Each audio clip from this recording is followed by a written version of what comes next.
Oui,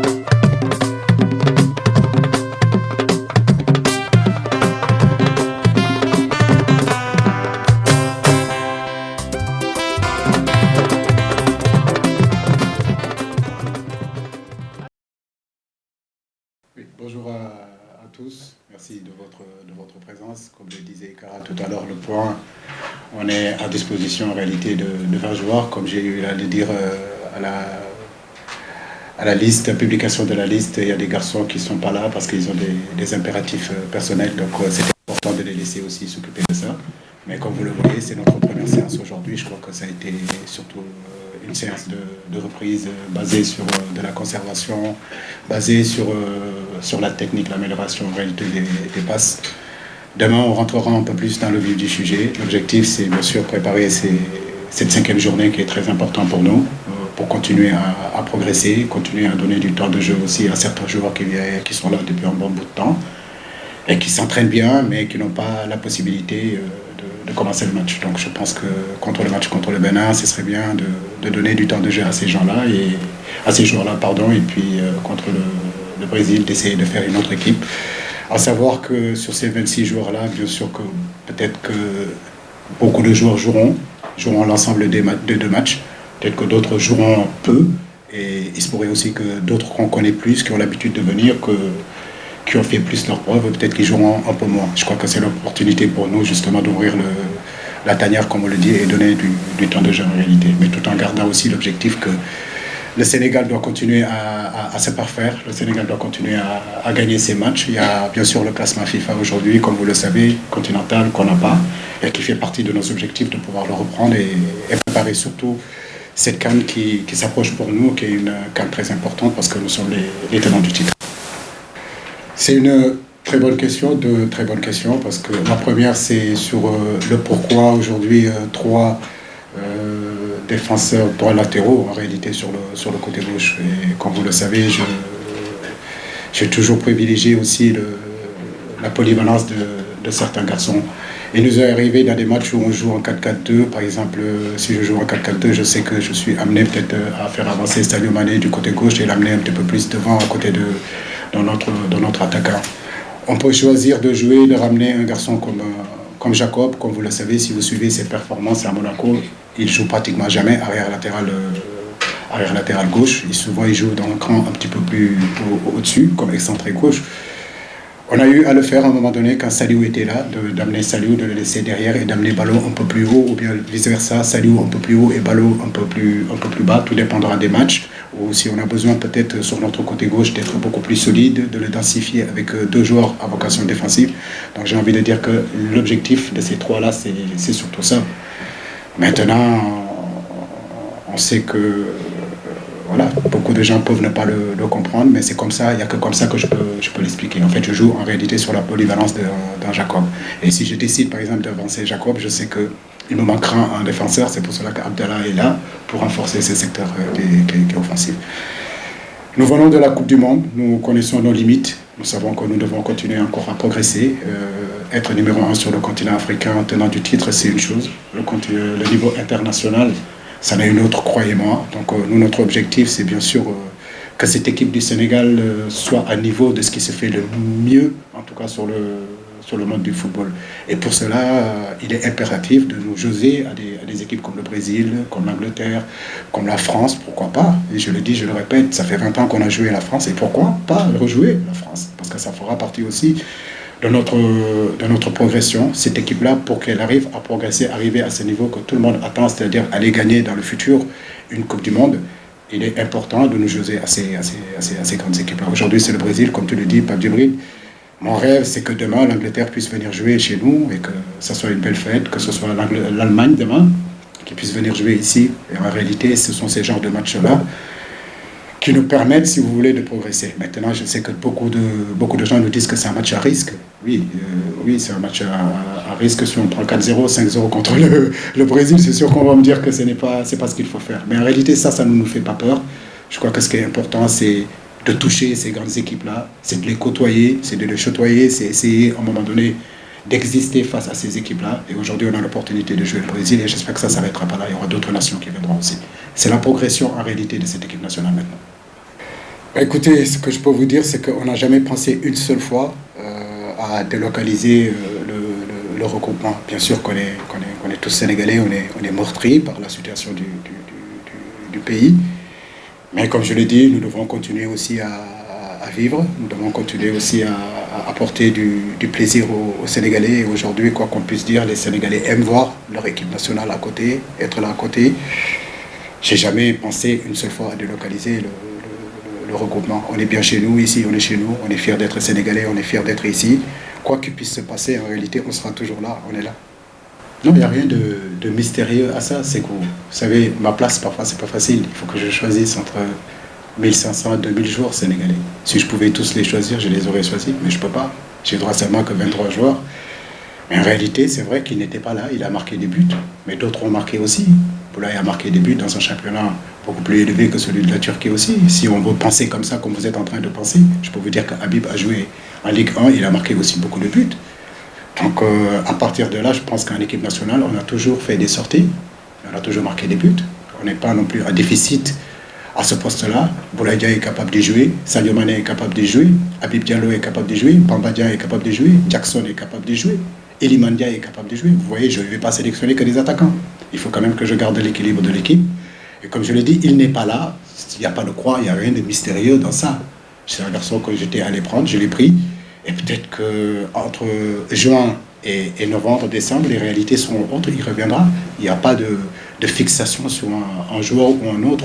J'essaye de sélectionner, d'être le plus juste possible. Je n'ai aucun problème avec aucun joueur. Mais malheureusement, vous savez, je n'ai droit seulement que 25 joueurs ou 26 joueurs. Et au-delà de ça, ça ne m'intéresse pas d'amener 30 joueurs ici et ne pas pouvoir travailler parce que nous sommes dans des situations où il faut qu'on répète.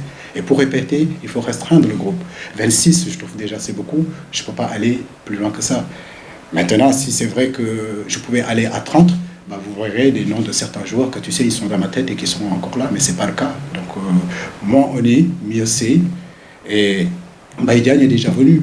C'est un garçon que je connais, que je fréquente. On a fait la CAN 2019 ensemble. Et il doit continuer tout simplement sa route, continuer à travailler. Mais comme je l'ai dit et je le répète, il n'y a aucune fixation. Il n'y a pas de fixation sur Baïdiane, il n'y a pas de fixation sur un autre joueur. Donc aujourd'hui, on a assez d'attaquants et je suis satisfait de ces attaquants-là. C'est uniquement ça, il n'y a rien de mystérieux. C'est juste des choix entre, par exemple, un Habib Diallo qui a le même profil que Baï.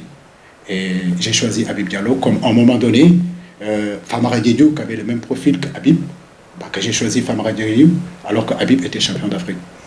C'est juste ça. C'est des choix sportifs. Ces deux matchs-là sont faits pour, c'est pour cela que je dis que ce n'est pas des matchs amicaux. Il y en a un, c'est un match officiel. Il ne faut pas non plus qu'on l'oublie. Le Bénin, c'est la 5e journée. Il est important de bien le jouer, de bien gagner, bien sûr. Le système, vous le connaissez, depuis 8 ans que je suis là, j'ai 2, 3, 4 systèmes. On est capable de jouer un 4-3-3, on est capable de jouer un 4-4-2, on est capable de jouer un 4-2-3-1. En réalité, oui, aujourd'hui, on a la possibilité, si vous voulez, sur des matchs entre guillemets pas décisifs, de pouvoir justement faire 2 équipes. Je l'ai dit tout à l'heure, une équipe qui va jouer contre le Bénin et l'autre qui jouera contre le Brésil. Je crois que ça ne sert à rien du tout d'aller amener des joueurs de gauche à droite, droite à gauche. Vous-même, vous me le reprochez sans les utiliser. Il y a des garçons qui sont encore là, qui n'ont pas encore joué. J'ai envie d'abord de voir dans quel niveau ils sont. Et à partir de là, on pourra passer à aller chercher d'autres joueurs et les ramener. Mais d'abord, que les garçons qui sont là donnent des réponses pour justement qu'on puisse définir une liste définitive à la fin. L'équipe n'est pas fermée, mais aujourd'hui, les jours que j'ai ici, il était important quand même, sur ces 2 matchs-là, de pouvoir les voir. Non, à partir de demain, il y aura Kouyaté qui sera là, il y aura, comment dirais-je encore, Kouyaté, et puis je pense Iliman aussi. Donc au fur et à mesure de la semaine, d'ici samedi, en réalité, j'aurai l'intégralité de mon groupe. Et on partira ici, en réalité, avec nos 26 joueurs en direction de Cotonou et après de Cotonou-Lisbonne. Non, parce que c'est ce que je leur disais tout à l'heure, c'est pas encore les vacances. Ce sont des internationaux. Aujourd'hui, on a un match le 17 à Cotonou. On a le match le 20. Je crois que les vacances, ça sera après. Vous avez vu notre séance d'entraînement. Ils sont motivés. Malgré la fatigue mentale qu'ils ont eue tout au long de la saison. C'était important aussi pour l'équipe nationale, pour le Sénégal, de les ramener chez eux, voilà, qu'ils sentent que on a de l'amour pour eux, qu'on les aime et qu'on ne les lâche pas, qu'on ne les laisse pas tomber, qu'on est avec eux et que ici ils sont chez eux. Donc cette fatigue-là, je suis sûr qu'ils sont capables de le mettre de côté, cette fatigue mentale, parce qu'on sait qu'il y a une différence entre jouer en club et jouer en sélection et jouer pour un peuple. Donc ils savent très bien que tout le peuple sénégalais est derrière cette équipe-là. Et quand vous voyez, ils viennent vraiment avec une fraîcheur mentale et ça c'est très important. Je n'ai aucun doute qu'ils donneront le maximum, comme ils l'ont toujours fait pour cette équipe nationale, et toujours fait pour ce drapeau, et toujours fait pour ce maillot de l'équipe nationale. J'en ai aucun doute là-dessus. Bon, moi j'ai pas eu concernant le Maroc, j'ai pas eu d'informations directes de la part de mon hiérarchie, de la part de la fédération. Mais comme je le dis, nous, le Sénégal aujourd'hui, on n'est pas non plus au niveau où il faut que tous les matchs amicaux qu'on aille les jouer à l'extérieur. Si le Maroc veut nous jouer en 2019, je crois qu'on y est allé là-bas. Si vous vous rappelez bien, dans les périodes de Covid, et on avait perdu là-bas. Je pense qu'aujourd'hui, avec notre stade, si le Maroc veut nous jouer, nous sommes très heureux de les jouer, mais qu'ils viennent chez nous. Voilà. Nous, on est d'accord pour les recevoir chez nous, parce qu'on est déjà allé chez eux. Nous, voilà, nous avons joué chez nous de Sénégal, je crois que ça, ce serait très bien. C'est vrai qu'ils ont de très beaux stades, il n'y a aucun problème. Beaucoup d'équipes africaines vont jouer au Maroc, mais nous aussi, maintenant, on est à ce niveau-là. On a un stade, on est capable de recevoir le Brésil, on est capable de recevoir le Maroc. Donc on les attend, il n'y a pas de problème, parce que c'est une très belle équipe. S'ils ont l'envie de nous jouer, nous, on ne peut pas leur couper cette envie-là, mais qu'ils viennent nous jouer chez nous. La deuxième question, c'est l'envergure en réalité de ces équipes-là qu'on est en train de jouer. Je pense que c'est important, et je le dis, je le répète, c'est un axe de progression pour cette équipe nationale-là. Si vous regardez bien, chaque fois qu'on se qualifie à la Coupe du Monde, la préparation revient tout le temps sur les matchs. Pourquoi? Parce que tout simplement dans cette période-là, les Européens jouent avec les Européens, l'Asie joue avec l'Asie, et nous les Africains nous jouons ensemble. Nous courons partout pour pouvoir jouer face à ces équipes-là européennes, mais impossible. Aujourd'hui, c'est une opportunité pour nous, et j'espère qu'il y aura d'autres opportunités, je répondais tout à l'heure, pour pouvoir justement nous jauger, parce que l'axe de travail de cette équipe nationale-là, c'est ça, c'est pouvoir justement jouer contre ces grandes équipes pour apprendre, mais aussi surtout pour nous remettre aussi en confiance. La troisième, c'est le changement. Oui, en changeant contre Eswatini, ça a été difficile. Oui, les critiques ont été difficiles, mais je pense que c'est ça qui nous a permis aussi de gagner la CAN 2022. Parce que ça nous a permis de découvrir d'autres joueurs, de voir leur qualité. Et justement, pour la liste finale, on a eu l'occasion de pouvoir les essayer, de les voir sur ce match contre Eswatini. Il y a des matchs, parfois, quand on se qualifie, ce n'est pas seulement que le résultat. Voilà, il y a d'autres choses qui se cachent derrière ces choses-là. C'est avoir un peu plus de réponse avec nos joueurs. Donc oui, on essaiera de bouger quand même, parce que c'est important de bouger, parce que c'est le moment de le faire, parce qu'au-delà de ça, on ne pourra pas le faire. Tout à fait, tout à fait. C'est vrai qu'aujourd'hui, c'est ce que je dis, changer notre équipe sur ces deux matchs-là ne veut pas dire qu'on ne mettra pas une équipe compétitive. On va mettre une équipe compétitive. Peut-être que vous n'aurez peut-être pas l'occasion de voir les joueurs qui ont l'habitude de jouer. Et d'ailleurs, vous êtes toujours en train de me le reprocher qu'à un moment donné, il faut donner la chance aux autres joueurs de pouvoir se montrer. Et je pense que l'occasion est venue justement sur ce match-là de pouvoir leur donner la possibilité de jouer. Mais oui, le classement FIFA est très, très important. On l'a occupé pendant 7 ans. Aujourd'hui, le Maroc, là, on sait que ça peut se jouer entre eux et nous. Nous allons continuer parce qu'on a peur aussi de reprendre ce classement FIFA au Maroc. Bonsoir, coach. Du quotidien Stade. En fait, ma question, ça concerne Edouard Mendy qui n'a plus été convoqué depuis la dernière Coupe du Monde. Qu'est-ce qui a expliqué un peu son absence pour cette semaine?